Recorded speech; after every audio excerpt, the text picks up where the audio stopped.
The Life of Dwight Moody. Chapter 34. Capacity for Work. To those who knew Mr. Moody closely, it was not difficult to understand the secret of his capacity for hard work. The magnificent constitution with which he was endowed enabled him to undertake work that demanded continual exertion and special effort. But beyond this, he was able to throw off all burden of mind when he had done his utmost. "It's worry that kills," he would say, and at the most exacting work he would be able to relieve his mind of all anxiety and rest as quietly as a child. He believed that God would carry on his own work, and after doing all in his power, he would cast his burden on the Lord. Thus it happened that he could sleep almost to order. A few minutes before going to address a large audience, he would lie down for a nap, asking someone to waken him in 10 or 15 minutes. Added to this was his genius of generalship, in which he would delegate to others the work they could do, and thus spare himself the trouble of details. Mr. Moody's evangelistic zeal could never be contented with missions in Great Britain and America. Reports of the great opportunities among English-speaking people in other countries were always a great inducement to accept frequent invitations to visit the great centers of Eastern life. It had been a long-cherished plan of his to make a tour of the world, and in the fall of 1888, Mr. Moody left home with the purpose of going to Japan and China, and thus to India. Arriving on the Pacific coast, he found it impossible to obtain release from a tentative acceptance of several invitations to conduct meetings. At this time, therefore, he was unable to take the journey, and during the winter he visited instead the cities of the Pacific coast from Vancouver to San Diego. He continued to receive repeated invitations to visit India and China, and on the fall of 1891 he again contemplated the trip. But again it was abandoned, this time after arriving in London, where he was advised by medical men of the danger of such a climate to a man of his age and susceptibility to heat exhaustion. The fact that he suffered from seasickness made the voyages in tropic climates still more objectable. This was a great disappointment, yet at this time he entered upon a work in Great Britain that, for sheer physical endurance, must have taxed his strength more than any other mission he ever undertook, with the possible exception of the World's Fair campaign. A few months before leaving home, at the time of the Christian conferences, the Reverend John Smith and Dr. Moxey of Edinburgh came to Northfield. At one session of the conference, Dr. Smith stepped to the front of the platform with a large bundle in his hands, while he proceeded to explain was a memorial to Mr. Moody from 50 towns and cities of Scotland, requesting him to make another evangelistic tour of that country. In presenting the petition to Mr. Moody in behalf of Dr. Moxey and himself, he said that it was the most remarkable memorial ever presented to a Christian worker, at least from Scotland. It was 150 feet long and contained 2,500 signatures on its roll, which was nearly a foot thick, including representatives from all of the Scotland churches and schools of thought. Mr. Smith spoke briefly on the special need of Mr. Moody's work in Scotland, saying that the evangelist had the confidence of the churches as no other man had, and that he would bring to many evangelists a blessing that no other man could. Mr. Moody received the package without a word, put it into the speaker's desk in front of him, and asked the people to engage in silent prayer that we may be directed in regards to this matter. No further references was made to the invitation in public, but a decision was given later, and the tour was undertaken that fall. Arriving in Scotland late in November, he began a series of meetings that continued till the end of March. An itinerary had been arranged by his old friend, Mr. William Robertson of Carrubbers Close Mission, Edinburgh, whom he had given carte blanche to make appointments for 3 months. Writing of these 4 months' work, Mr. Robertson says, "I had a list of towns drawn out that Mr. Moody visited in Scotland on his last trip. There were 100 different places, and meetings were held in all of them. During this winter, he averaged 3 meetings a day, often in crowded and poorly ventilated halls and chapels." Mr. Moody had many invitations to spend Christmas with Scotch friends. He preferred, however, to keep the day free in order to give another day to any special place in which there had been much blessing.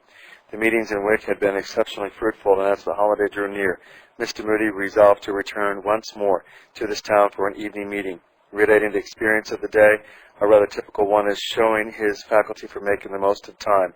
Mr. Robertson says, "We started to drive across the Ord in to Wick, a distance of 37 miles. The sun rose as we left Hemsdale.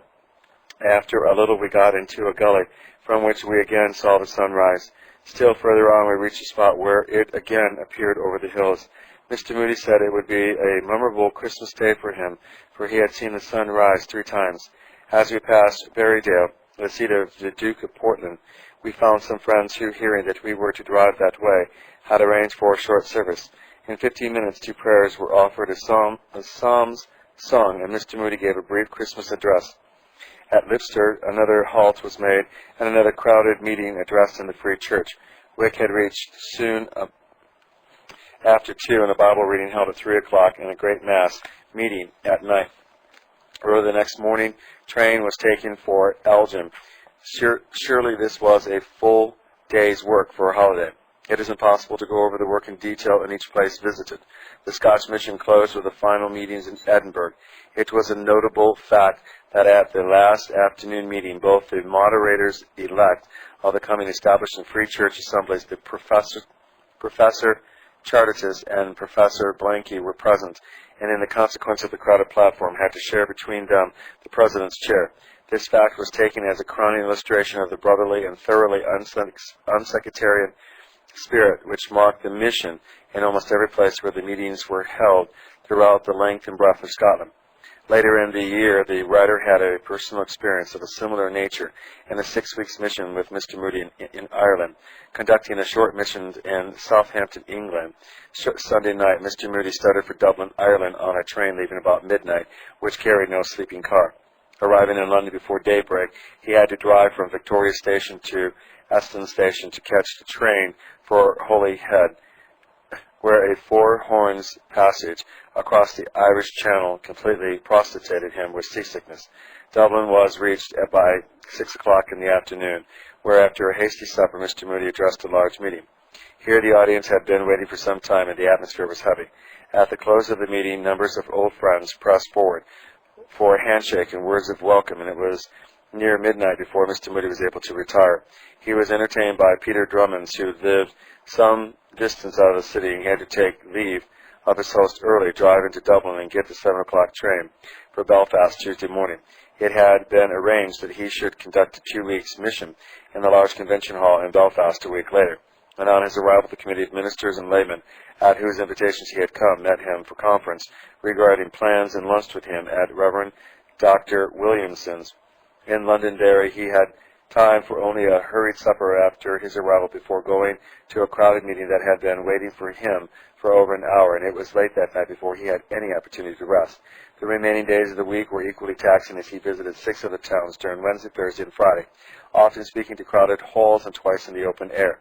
The very hospitality which is so characteristic of the Irish added to the demands upon his strength, as in several places, when he felt the need of rest and relaxation, he was entertained at meals where others were invited specially to meet him. Saturday, however, brought a much-needed rest at the homes of James Dwight of Fenaghy, and on the following day he began his Belfast mission by addressing 10,000 people in the crowded convention hall. The last 3 weeks of his mission in Ireland were devoted to holding meetings in the southern counties, where an equally trying itinerary was arranged. Frequently, the meetings were conducted in draughty halls or even in marketplaces, and the bigotry and superstition of the uneducated masses in some places threatened more than once to make trouble. Never were conditions more trying for him than during that season, and near the close of the mission he began to show the effects of the strain under which he had been working. In a few meetings that followed in Ireland, a heavy cold that he had taken became more pronounced, and on arriving in London to conduct a 10-day mission in Spurgeon's Tabernacle, his voice almost entirely failed him. At this time he was accompanied by Mr. Stebbins and his son, and yielding to their urgent solicitation, consented to see a physician. It was then that Mr. Moody first learned of his heart difficulty, to which he finally succumbed. Writing on this occasion, Mr. Stebbins said, "The 3rd time that I went abroad to assist Mr. Moody was in the fall of 1892. He had engagements to visit several of the larger cities of England, and afterwards to hold an 8-day mission in Spurgeon's Tabernacle.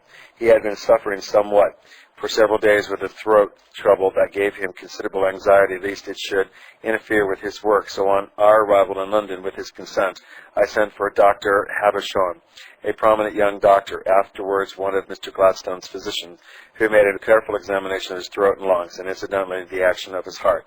Before leaving us, the doctor took me aside and told me that he had discovered an irregularity in the action of the heart, asking me if he should tell Mr. Moody.